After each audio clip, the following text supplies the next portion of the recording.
ចូលធ្វើស្អីនោះមិនមើលឃើញអ្នកនៅចិត្តផ្លូវទេចង់មកព្រះស្អីគេដូចជានាងក្ររហាមួយទូខ្លួននឹងមានអីក្រៅពីចង់មកកាច់បង្ខូចគេនោះ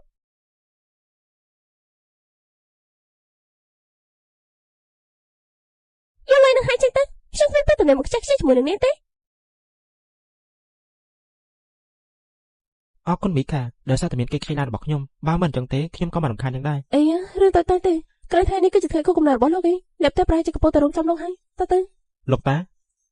ខ្ញុំដឹងហើយលោកតាមីកានាងចូលទៅខាងក្នុងមុនទៅខ្ញុំចូលតាមក្រោយបាន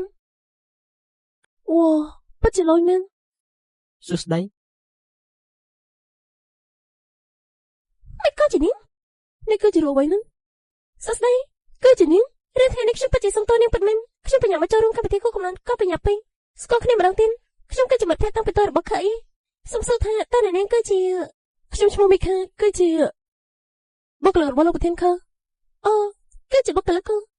តែយ៉ាងម៉េចហ្នឹងមើលមិនយល់មែនទេមកចង់ខ្ញុំជួយនាងបន្តិចទៀតនេះនាងទៅនិយាយជាមួយអ្នកលោកតុកថាចង់បានមួយនេះហើយត្រូវចាំថាយកឆ្អឹងមកជុំបានហើយអូក៏នេះហើយនាងគឺជាមនុស្សល្អមែនសួស្ដីខ្ញុំចង់បានមួយនេះហើយយកឆ្អឹងមកបានហើយតើនាងប្រកាសទេនេះគឺជាចំណងជើងបត់ចម្រៀងតើអីគេ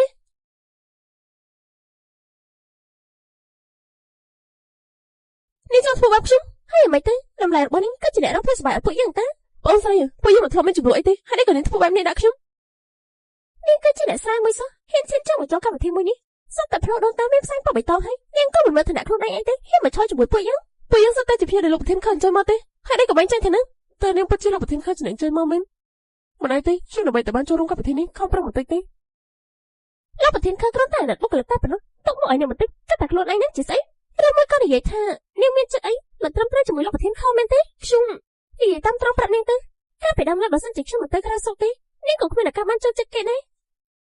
សង្ឃឹមថានាងនឹងស្គាល់ពីគំនិតរបស់នាងហើយនឹងគាត់ហើយក៏មួយជាតិនេះក៏កុំសង្ឃឹមថាបានខ្លាចទៅជាប្រពន្ធរបស់លោកប្រធានខំអីសោះនរណាគេជាអ្នកនិយាយ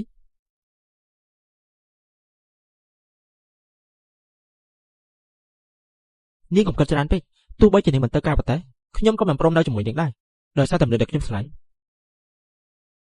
នាងទៅនៅទីនេះ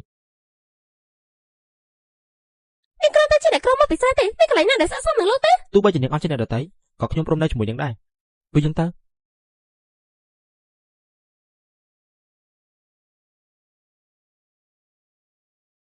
សូមទោសផងសម្រាប់រឿងថ្ងៃនេះមិនអីទេមុននេះលោកអត់ត្រូវហើយតើនាងប្រាប់ទឹកអស់មកអ្វីទៅបានជាកោបម៉ែពេលដែលខ្ញុំជួបនឹងលើដំបូងខ្ញុំស្គាល់ក្លិនទឹកអស់របស់នាងខ្ញុំមិនទេខ្ញុំមិនបានប្រាប់ទឹកអស់ទេក៏ប្រហែលជាដោយសារតែខ្ញុំប្រើសម្បកកក់សក់ហើយអញ្ចឹងពេលនេះតើទុកឲ្យខ្ញុំជាអ្នកកក់សក់ឲ្យនាងបានទេល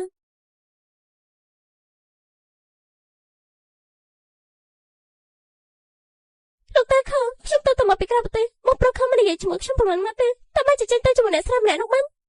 អ្នកបើការក៏ត្រូវមិនខ្វល់តែ5 show បាយអ្វីទេត្រូវតែចាប់ចៅប្រាប់របស់ខ្ញុំអ្វី